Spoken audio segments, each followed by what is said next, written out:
देख करके कवि का हृदय द्रवित हो जाता है, करुणा से भर जाता है और वो रुक नहीं पाते, अपनी कलम उठा करके वो एक कविता लिखते हैं और उसे शीर्षक दिया जाता है बच्चे काम पर जा रहे हैं। एक बहुत अच्छी कविता, संवेदनशील हृदय से निकली हुई, एक संवेदनशील विषय पर लिखी हुई कविता है बच्चे काम पर जा रहे हैं। इस कविता में जहां कवि ने हमारी सामाजिक और आर्थिक व्यवस्थाओं पर करारा प्रहार किया है, वहीं उन बच्चों के दर्द को भी उसी खूबसूरती के साथ, उसी तरीके से, बहुत प्रभावी तरीके से उभारने की कोशिश भी की है। तो कवि सुबह सुबह, सर्दी का मौसम है और ठंड के मौसम में आप और हम क्या करते हैं, या तो हम रजाई में घुसे होते हैं या बहुत ज़्यादा ठंड के कारण देर से सो के जागने की जो एक प्रवृत्ति होती है, ये सामान्यतः देखी जाती है।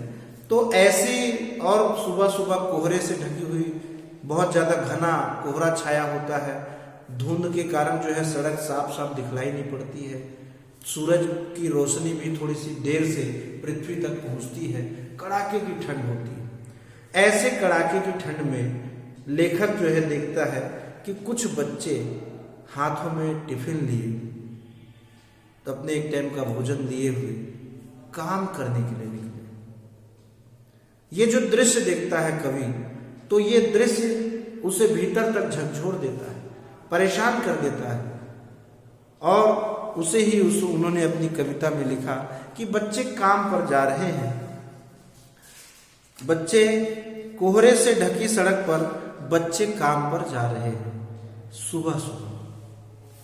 पहली कविता की लाइन बहुत सरल शब्दों में राजेश जोशी जी ने इस कविता को लिखा है। बहुत आसानी से समझ में आ जाने वाली शैली में इस कविता को लिखा गया है। तो केवल इसके मर्म को हमें समझना है। शाब्दिक रूप से बहुत कठिन शब्दों का भी इसमें प्रयोग नहीं हुआ है। आप देखेंगे बहुत सरल शब्दों में इस कविता को उन्होंने लिखा और साफ साफ बातचीत की शैली में लिखा।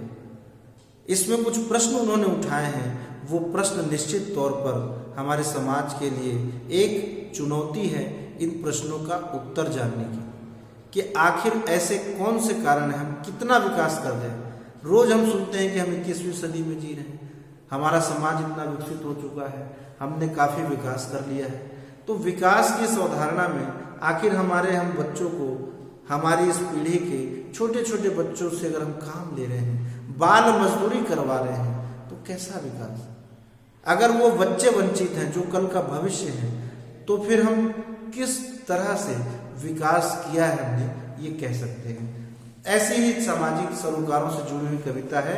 लेखक ने प्रारंभ किया अपनी कविता को, कवि ने, कि कोहरे से ढकी सड़क पर, कोहरे से ढकी हुई ये सड़क, चारों तरफ धुंधलका छाया हुआ है, कुहासे छटे नहीं है और ऐसे ठंड में ठिठुरते हुए कुछ बच्चे काम पर जा रहे हैं सुबह सुबह। बच्चे काम पर जा रहे हैं हमारे समय की सबसे भयानक पंक्ति है। यह भयानक है, भयानक शब्द का प्रयोग किया है। भयानक माने बहुत बुरा, बहुत खराब, नेगेटिव फॉर्म में कवि ने इसका इस्तेमाल किया है कि भयानक है, इसे विवरण की तरह लिख दिया जाना, लिखा जाना चाहिए इसे सवाल की तरह। और बड़े बड़े जो मीडिया हाउस है, ये बच्चे काम पर जा रहे हैं, कुछ तरह से उन्होंने केवल लिख दिया विवरण की तरह, हाँ भाई कुछ बच्चे काम पर जा रहे हैं। किसी के मन में कोई प्रश्न नहीं उठ रहा, किसी के मन में उन बच्चों को लेकर कुछ संवेदना नहीं जाग रही। किसी के भी मन में, समाज में बड़े बड़े दानवीर, बड़े बड़े व्यवस्था से जुड़े लोग और बड़े बड़े लोग हैं, किसी का भी मन उन बच्चों के लिए पिघल नहीं रहा, किसी के मन में उनके लिए करुणा या दया का भाव नहीं जाग रहा। तो इस संवेदन शून्य होती मानवता के लिए कवि कहते हैं, उसके लिए उन्होंने लिखा कि बड़ा भयानक है ये जो एक संवेदनहीन हो जाना समाज का, उन बच्चों की तरफ ध्यान भी न देना, उसे एक सामान्य घटना मान करके उसकी तरफ से मुंह मोड़ लेना, ये और भी भयानक है।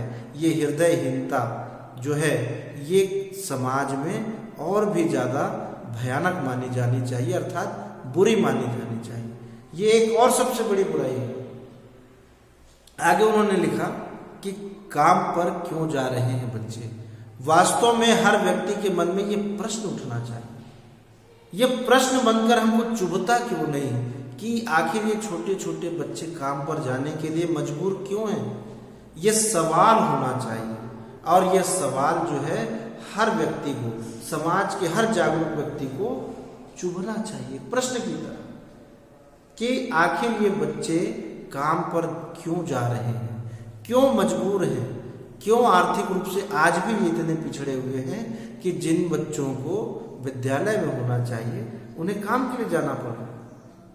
ये कैसी व्यवस्था है, ये कैसा आदर्श समाज है। कवि आगे अपनी कविता को, अपनी बात को बढ़ाते हुए लिखते हैं, अब वो अपने आक्रोश को व्यक्त करते हैं और खुद से ही सवाल और जवाब करते हुए वो लिखते हैं कि क्या अंतरिक्ष में गिर गई हैं सारी गेंदें, क्या अंतरिक्ष में गिर गई हैं सारी गेंदें, क्या दीमकों ने खा लिया है, क्या दीमकों ने खा लिया है सारी रंग बिरंगी किताबों को, क्या काले पहाड़ के नीचे दब गए हैं सारे खिलौने, क्या किसी भूकंप में ढह गई है सारी इमारतों मदरसों की इमारतें। अब कवि जो है अपने मूल स्वभाव पर आते हैं, एक आक्रोश इन पंक्तियों में साफ झलकता है। वो कहते हैं कि क्या इस संसार की सारी गेंदें समाप्त हो गई हैं, सारी किताबों को किसी ने नष्ट कर दिया है, दीमकों ने खा लिया है, क्या सारी जो मदरसा का मतलब होता है विद्यालय, तो क्या कोई भी विद्यालय नहीं बचा, किताबें नहीं बची, खिलौने नहीं बचे, जिसके कारण अब इन बच्चों को लगता है कि चलो अब तो कुछ है नहीं हमारे सीखने के लिए, तो कुछ किया जाए, काम ही कर लिया जाए। और अंत में वो लिखते हैं कि क्या सारे मैदान, सारे बगीचे और सारे घरों के आंगन खत्म हो गए यकायक, एकाएक, तो फिर बचा ही क्या है इस दुनिया में। और अगर खेल के सारे मैदान, बगीचे भी नष्ट हो गए हैं तो फिर कितना निराश हो जाए अगर ऐसा हो वास्तव में कि संसार में विद्यालय ना हो, खेल खिलौने ना हो, छोटे छोटे बच्चे ना हो, बाग बगीचे ना हो, घर का खुला आंगन ना हो। अगर दुनिया में यही नहीं रहा तो फिर दुनिया की सारी खूबसूरती चली जाए, फिर बचेगा ही क्या इस संसार में। लेखक आगे कहते हैं कि कितना भयानक होता अगर वास्तव में यह सच होता कि रंग बिरंगी सुंदर किताबें ना होती, खेल के बगीचे ना होते, उद्यान ना होता और खिलौने ना होते, विद्यालय ना होते, बड़े बड़े खेल के मैदान ना होते, तो कितनी खराब लगती है दुनिया, कितनी बोरिंग हो जाती। अगर ऐसा होता तो अंत में अपने आक्रोश को, अपनी पीड़ा को व्यक्त करते हुए लिखते हैं कवि, लेकिन कितना भयानक होता अगर ऐसा होता, भयानक है लेकिन और भी बुरी बात यह है, और भी इसमें ज्यादा शर्मनाक बात यह है, लेखक कहते हैं कि इससे भी ज्यादा यह भयानक है कि सारी चीजें हैं हस्ब मामूल। हस्ब मामूल उर्दू शब्द है जिसका मतलब होता है यथावत, अर्थात सारी चीजें यथावत।